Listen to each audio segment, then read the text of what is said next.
अरे वाह, क्या दौर आ गया है ना।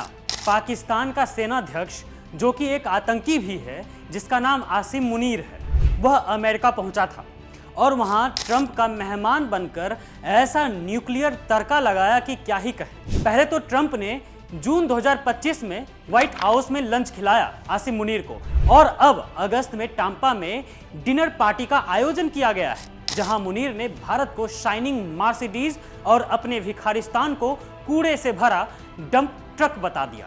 और खुद की बेइज्जती करके भी मुनीर ने कहा कि अगर ट्रक मर्सिडीज से टकराए तो नुकसान किसका ज्यादा होगा। मतलब पाकिस्तान भले कबाड़ी हो, लेकिन भारत को धक्का मारकर बर्बाद कर देगा, ऐसा उसका कहना है। और ऊपर से पाकिस्तान का प्रधानमंत्री शहबाज शरीफ ने सिंधु जल समझौते पर धमकी दी है कि भारत पाकिस्तान का एक भी बूंद पानी नहीं छीन सकता। और तो और आसिम मुनीर बड़बोलेपन में शहबाज शरीफ से भी 2 कदम और आगे जाकर बोला कि भारत बांध बनाएगा तो बनाए, हम इसी का इंतजार कर रहे हैं, क्योंकि हम उस बांध पर मिसाइल मारकर उसे ध्वस्त कर देंगे। लेकिन हमारे देश के प्रधानमंत्री मोदी जी, रक्षा मंत्री राजनाथ सिंह और विदेश मंत्री एस जयशंकर साहब चुप्पी साधे बैठे हैं, जैसे डरपोकों की कोई फौज हो। आपको बता दें कि जून 2025 में ट्रंप ने मुनीर को व्हाइट हाउस में लंच पर बुलाया था। वही ट्रंप जिसे मोदी जी मेरा दोस्त, मेरा यार, मेरे जिगर के छल्ले कहकर गले लगाते थे। लेकिन अब ट्रंप पाकिस्तान के साथ मिलकर ईरान और भारत पर नजर रख रहा है और मुनीर को सम्मान भी दे रहा है।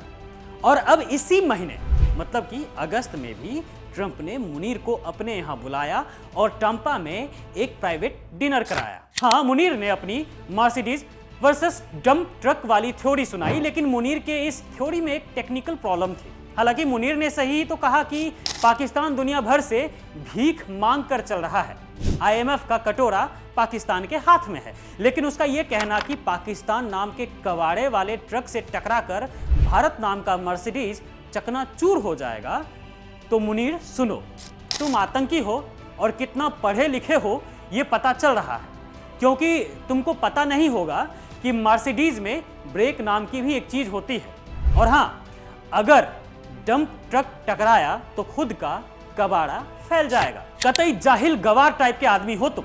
खैर, अब बात करते हैं भिखारिस्तान के प्रधानमंत्री शहबाज शरीफ की, जिसने भारत को सिंधु नदी के पानी को लेकर धमकाया है। शहबाज शरीफ ने सिंधु जल समझौते पर कहा है कि दुश्मन एक बूंद भी पानी नहीं छीन सकता है। मतलब भारत ने अप्रैल के पहलगाम अटैक के बाद ट्रीटी सस्पेंड कर दी थी, तो पाकिस्तान अभी भी भड़क रहा है। मुनीर ने तो इस बात पर न्यूक्लियर धमकी भी दे दी, हम आधी दुनिया तबाह कर देंगे, ये कर देंगे, वो कर देंगे, और बांधों पर मिसाइल अटैक की बात की उसने।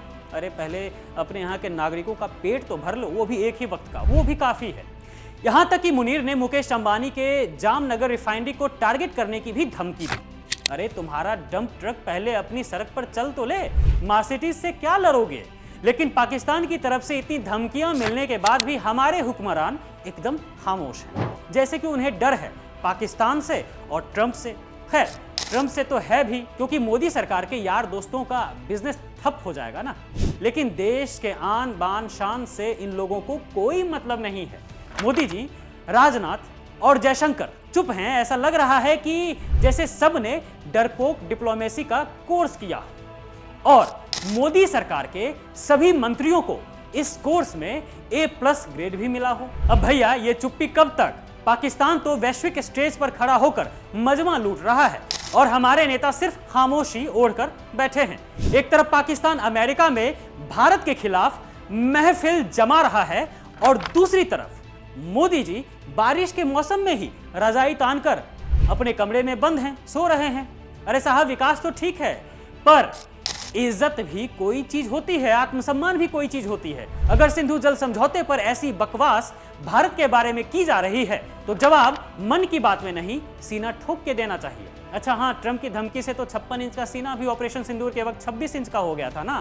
कहीं ऐसा ना हो कि एक दिन इतिहास में लिखा जाए कि भारत ने पाकिस्तान से जंग ही नहीं लड़ी, क्योंकि मोदी सरकार नारा लिख रही थी, क्योंकि मोदी सरकार डर रही थी, क्योंकि मोदी सरकार को अमेरिकी राष्ट्रपति ने शांत करा दिया था। लेकिन मोदी जी, जिस फेक राष्ट्रवाद के नाम पर आपने जनता से वोट खींचा था ना। कुछ सीट को तो आपने वोट चोरी करके भी जीता था। आज वही आपकी अपनी जनता पूछ रही है कि हमने वोट राष्ट्रवाद को दिया था या फिर मौन व्रत को, क्योंकि मोदी सरकार की चुप्पी देश के आत्मसम्मान को गहरा चोट दे रहा है।